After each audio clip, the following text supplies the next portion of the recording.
వినాయక చవితి నవరాత్రులు ముగించుకొని యానం పరిసర ప్రాంతాల గ్రామాల నుండి గణనాథులు ఊరేగింపుగా బయలుదేరి గంగమూడికి చేరారు.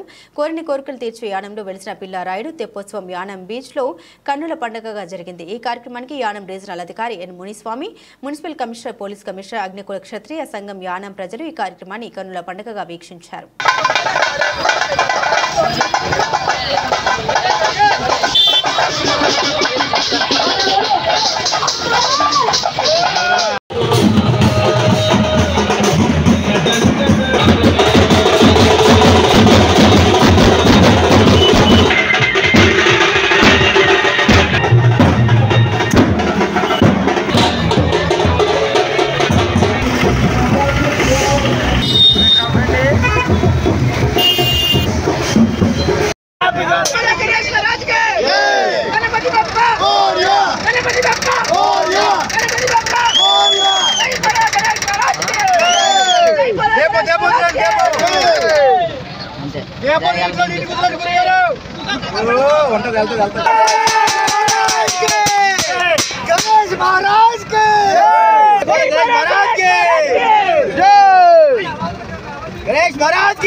నీరాజనం నిరేకృత్యా నర్యప్రద అమలు నేర్చుకోండి.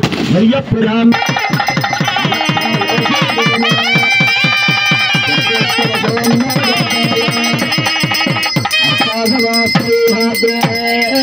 రాజీవ్ నగర్ టైటిల్ లాకి పక్క నుంచి సూముఖ గణపతి ఆలయ ప్రాంగణంలో బ్రహ్మాండమైన ఊరేగింపు కార్యక్రమం జరిగింది. ఈ కార్యక్రమంలో మన రాజీవ్ నగర్ పాంచాల వీధి, జైలు వీధి ప్రజలందరూ కూడా పాల్గొన్నారు. వాళ్ళు కూడా ఈ ఊరేగింపుని దగ్గర నుండి నడిపించారు. అలాగే అన్నదాన కార్యక్రమం కూడా ముందు నుండి నడిపించవలసిందిగా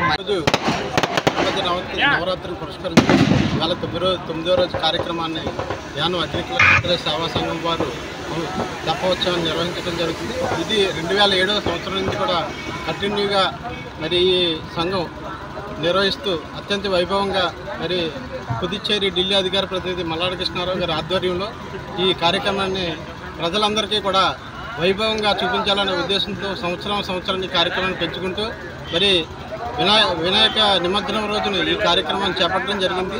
మరి ఈ కార్యక్రమాన్ని ఇంత దిగ్విజయంగా నిర్వహించిన మరి అగ్నికుల క్షత్రియ సేవా సంఘం ప్రెసిడెంట్ శ్రీకృష్ణ గారికి, మరి మల్లాడు విష్ణు గారికి, మరి రక్ష ఆంజనేయులు గారికి, మరి సంఘ సభ్యులకు అందరికీ కూడా ధన్యవాదాలు తెలియజేస్తూ మరియు డిపార్ట్మెంట్ ఆర్ఈఓ గారికి, ఎస్పీ గారికి, ప్రభుత్వ అధికారులందరికీ కూడా వినాయక చవితి నిమజ్జనం సందర్భంగా వాళ్ళకి శుభాకాంక్షలు తెలియజేసుకుంటూ మరి పోలీసు వారు ఈ కార్యక్రమాన్ని ఇంత విజయవంతంగా ముగించినందుకు వారికి కూడా ప్రత్యేకమైన ధన్యవాదాలు తెలియజేసుకుంటూ దేవస్థానం కమిటీకి నమస్కారాలు.